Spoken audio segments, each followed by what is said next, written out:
She watched him like a jaguar on the hunt for weeks, suppressing herself behind the trees outside of his residency, peering into his home through the windows on all sides. Emily Grierson wanted one thing: Homer Barron. Regardless of whether he longed for her and reciprocated her feelings of affection towards him, she was going to be with him for eternity. She was inclined to do anything and everything it would take to be with him. She wasn't always captivated by Homer Barron, though this obsession festered over a prolonged period of time. On September 29th, Emily Grierson met Homer Barron. They were introduced to each other on one of the rare occasions that she went outside her home. She was refurbishing the sidewalk outside, and she looked outside of her bedroom window to see why there was an unusual commotion in her neighborhood. She looked outside her window. She locked eyes with Homer Barron and was overwhelmed with attraction towards him. She needed to get a closer look. Emily stepped outside and approached her mailbox as if she was getting the mail so she could get a closer look at him. My apologies for the noise, ma'am. Homer said. We will be finished shortly. It's no problem at all. Take as much time as you need. Emily responded with a wink. After a minor amount of small talk, they made an agreement to spend more time together during the next week by taking a ride around town in Homer's buggy. They met again the upcoming Sunday morning for the buggy ride. He picked her up at her residence around 10 a.m. The buggy strolled down the road for about an hour until they returned to Emily's home. The buggy provided them with a sense of privacy. It allowed Emily to feel as if the remainder of the town did not exist. Due to the two of them hitting it off during their time together, they started a tradition of going on buggy rides every Sunday. It was frowned upon by the town that they spent time together because Homer was a northerner and Emily was a southerner of high class. Emily never seemed to mind that he was a northerner or what the rest of the town perceived about them. She disregarded the rumors and whispers that they made about her and how the rest of the town pitied her. She just wanted to spend as much time with him as possible. They continued to embark on their weekly buggy rides for about a year. Emily found herself uncontrollably attached to Homer Barron. During the 6 days that they spent apart each week, Emily felt as though a piece of her heart was missing.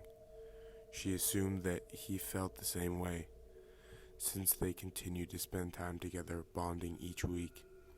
Emily misinterpreted the situation, though, for Homer speculated that they were only friends. He was simply making an effort to make new acquaintances in the South, for Emily foresaw them as potentially getting married. Eventually, they spent more and more time together. As Emily fell deeper in love with Homer, she noticed he did not reciprocate these feelings. She would lean in while she was talking and notice a slight lean away, where she would try to spend more time with him, but he could never make more time in his schedule to see her outside of their Sunday buggy rides.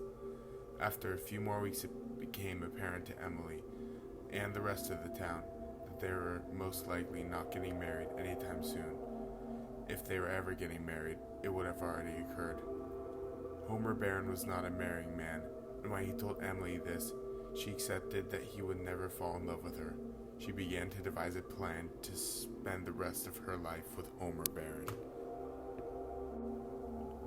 On October 2nd, over a year after she first met Homer, Emily went to a pharmacist.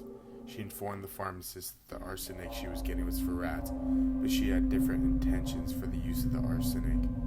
The poison was her key to spending the rest of her life with Homer. She began to watch him for many weeks so she could learn his normal routine and discover when the best opportunity to invite him into her home would be.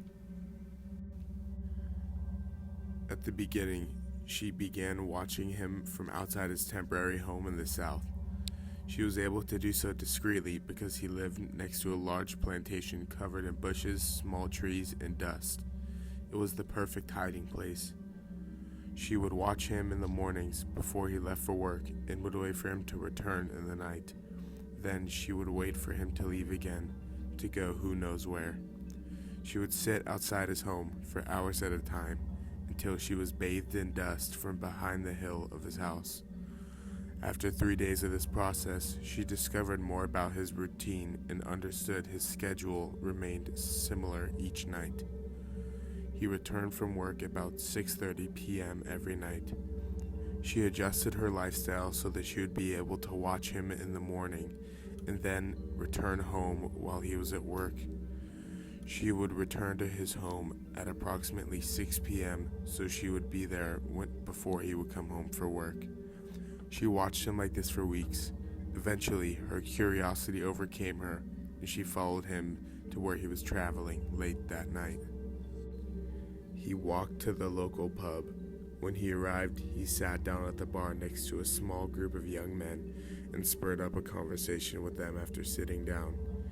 She watched them over a course of an hour. What happened next came as an utter surprise. After observing them talk for a while, she determined from his body language and smile that he was attracted to the young men at the bar. Now, at this point in time, she understood why Homer Barron had not proposed to her. He was interested in men. This confirmed what Emily already knew. There was only one route she had to an eternity with Homer Barron. After watching Homer for a little more than a month, Emily decided that she needed to get a closer look to get the best understanding of his personal life in order for her plan to be successful. She needed to find a way inside of his home without raising any suspicion that she had been watching him. She needed to get into his house using the house key that she had watched him hide in the flower pot on the front porch. Since she knew his routine, she knew that once he left for the bar every night, he wouldn't return home until 12 a.m.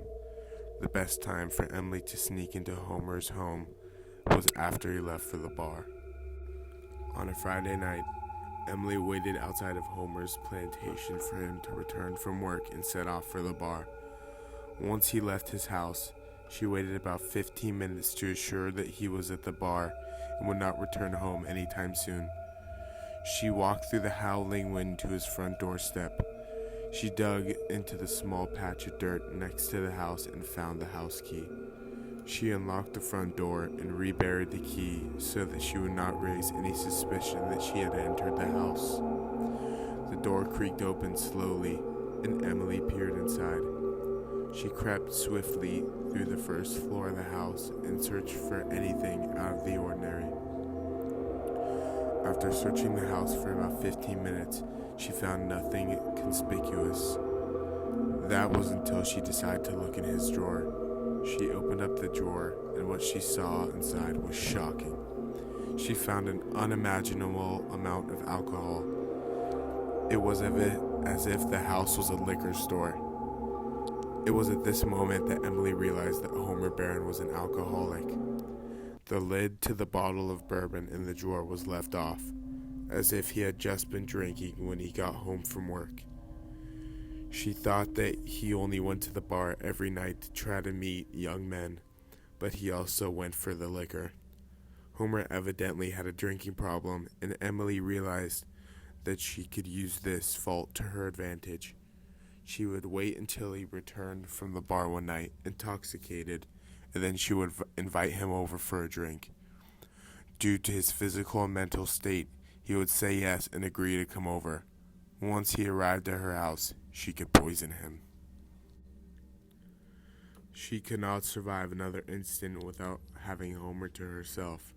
She waited outside Homer's house the next night for him to return from the bar so that she could enact her plan. The trees came alive through the night from the strong winds, and Emily did not even seem to notice, for all of her focus was directed at the task at hand. Around 12:15 a.m., Homer returned, appearing fairly drunk.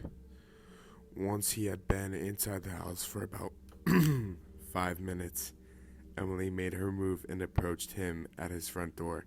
She knocked, and he opened the door very shortly after. Good evening, Homer. Emily said softly but gleefully. Hello, Emily. Homer responded, frazzled. What are you doing in this part of town so late on this? He paused for a moment as if he was attempting to recall information. Friday night? I was going for a saunter around the township, and as I came upon your roadway, I decided I would see if you were home, and if you were interested in joining me at my residence for a drink. Homer glanced at the clock near his front door. I suppose it's not too late for one drink. He replied with a slight grin. Emily smirked, knowing he would not be able to resist. They walked to Emily's house, conversing the entire way there. They began with small talk, and Emily felt as if she was being strangled, forced to hold back her feelings due to her fear of rejection. They reached their destination in about 15 minutes, and they went inside. Homer was having difficulty walking from being intoxicated, so she gave him a hand up the steps to her front door. Make yourself at home. Emily said to Homer as they entered. I will go fetch us some wine from the cellar. Homer sat at the dining table while Emily went downstairs to the basement to get wine. She poured each of them a glass of red wine, except Homer's glass had a large amount of arsenic, so that he would be able to relax. She went back upstairs, sat down at the dining table with Homer, and handed him his glass. Cheers to a wonderful acquaintanceship. Homer eagerly declared, raising his glass. Emily raised her glass, gestured a smile, and drank the wine in synchronization. Within a minute of drinking the wine, Homer began feeling very drowsy. He started to stumble around and make faint groans. The contents of the wine hindered his lungs from respirating. Then, as if God deemed it, he collapsed to the floor. Homer Barron was dead. Emily picked him up and helped him up the stairs into her bedroom. She laid him into her bed and watched him lay there, peacefully. Emily felt accomplished. She envisioned this night for weeks, replaying the scene before her eyes in her mind. She climbed into bed with him that night, as she would to continue to do for the rest of her life.